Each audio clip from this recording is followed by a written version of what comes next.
cheese production results in large amounts of whey. This co-product has a high nutritional value, and major cheese producers often dry it and sell it. For small producers, however, this byproduct often goes to waste. Small cheese producers may be geographically isolated, and they perhaps cannot afford the processing equipment to valorize the whey they produce with their cheese.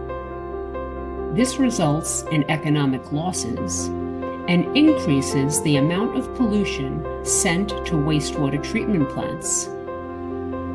The Fairchain case study in France produced and tested whey-based drinks using fermentation.